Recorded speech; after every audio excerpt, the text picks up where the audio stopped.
The Krovax arena stood as a monument to galactic hubris, carved from obsidian asteroid rock and suspended in the void between star systems. For 300 cycles, it had hosted combat spectacles from every corner of known space. Warriors, champions, and unfortunates from 1,000 worlds had bled on its crimson sands. But never, not once in its bloody history, had it seen anything like the humans. Lisa Chen stood in the preparation chamber, her breathing steady despite the chaos that awaited beyond the reinforced doors. She was 23 standard years old, barely out of the Terran Defense Academy with dark hair pulled into a practical braid, and eyes that had seen too much for someone so young. Beside her, Leo Martinez checked their equipment one final time, his hands moving with the precision of someone who had done this 100 times before. "You don't have to do this," Leo said quietly, though they both knew it was a lie. The Krovax had been clear. Refuse the challenge and Earth's petition for Galactic Council membership would be denied. Humanity would remain quarantined, forever labeled as Deathworlders too dangerous for civilized space. Lisa smiled, and there was something predatory in it. "They want a show, Leo. Let's give them one they'll never forget." The doors opened and sound crashed over them like a physical wave. 70,000 beings from across the galaxy roared, chittered, and bellowed from the tiered seats that rose into the darkness above. The Krovax had spared no expense. Representatives from every major species had been invited. The insectoid Vresh clicked their mandibles excitedly. The crystalline shard singers hummed in harmonic anticipation. Even the normally stoic Teln delegation leaned forward in their observation boxes.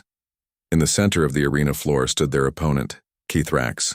The Unbreakable was a Gorlan champion, 9 feet of muscle and armored hide that had evolved on a world where gravity pulled 3 times harder than Earth's. His species had dominated arena combat for generations.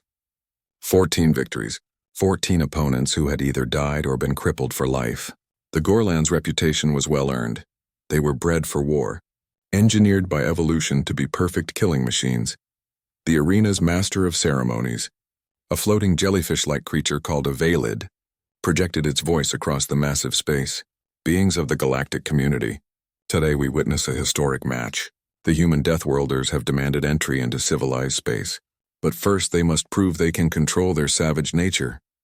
The crowd erupted. Keithrax the Unbreakable versus a single human female. Laughter rippled through the audience. Lisa heard it, felt it like needles against her skin. They thought this was a joke. They thought she was prey. Keithrax raised his forearms and roared, a sound that would have shattered glass and sent prey animals fleeing in terror on a dozen worlds. The sound dampeners in the arena barely contained it. Lisa didn't flinch.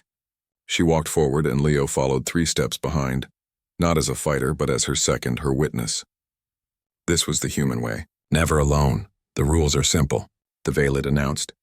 "Combat continues until surrender, unconsciousness, or death. No weapons except those you were born with." Keithrax charged immediately, not even waiting for the signal. The arena floor cracked under his weight. He covered 30 meters in seconds, his massive fists swinging down toward Lisa like hammers falling from orbit. She wasn't there. Lisa moved with a speed that shocked the crowd into momentary silence. Her body twisted, ducking under the strike with inches to spare. As she moved, her hand snapped out, not to Keithrax's body but to his knee.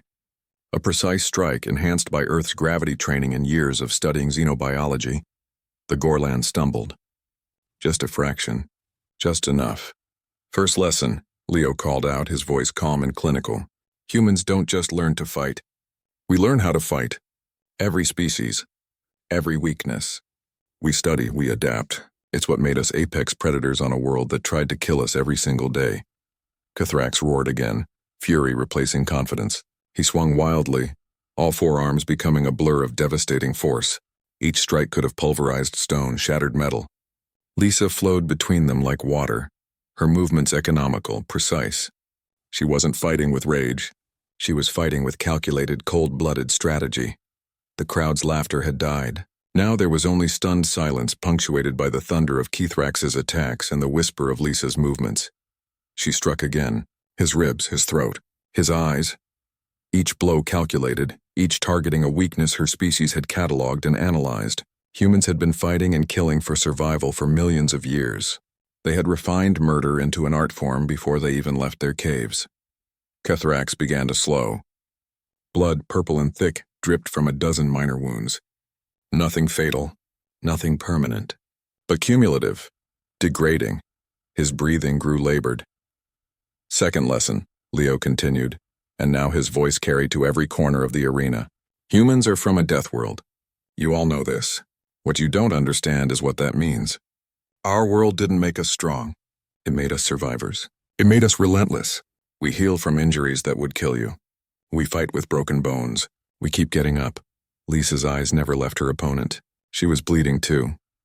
A cut above her eye where she hadn't quite dodged fast enough bruised ribs from a glancing blow. But she wasn't slowing down. If anything, she was accelerating, her body flooding with adrenaline. That ancient chemical cocktail that turned humans into something beyond their normal limitations. Kethrax threw a desperate haymaker. Lisa caught his arm. Actually caught it, her hands finding the precise nerve clusters that would cause his muscles to spasm. She twisted, using his own momentum against him, and the 9-foot champion crashed to the arena floor hard enough to crack the stone. The crowd gasped. A human, a female human smaller by half than her opponent, had just brought down the unbreakable. But Lisa didn't stop. She couldn't. Not yet. She stood over Kethrax, her foot on his throat, not crushing, just holding. Making a point. The Gorlan could have continued fighting.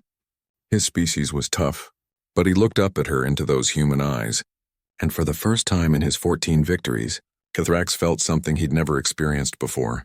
Fear. Third lesson, Lisa said, her voice quiet but somehow carrying across the silent arena. We could kill you. Right now. Every human in this galaxy could. We have weapons that could crack your worlds, technology that could end civilizations. But we choose mercy. We choose control. That's not weakness. That's strength. She stepped back, releasing him, offering her hand. Kethrax stared at it for a long moment, his breathing ragged. Then slowly he took it. Lisa pulled him to his feet and the arena erupted, not in mockery this time, but in something else. Respect. Fear. Understanding. The Valid's voice was shaken when it spoke again. The winner. Lisa Chen of Earth. As they walked out of the arena, Leo put a hand on Lisa's shoulder. Think they got the message? Lisa glanced back at the 70,000 beings who had wanted to see a Deathworlder fight for their amusement. They'd seen something else instead. They'd seen what humans really were. Not monsters, but survivors who had chosen to be something better. Yeah, she said softly. I think they remember now why they should have feared Earth, and why they should be glad we're on their side. 3 weeks later, Earth's petition for Galactic Council membership was unanimously approved.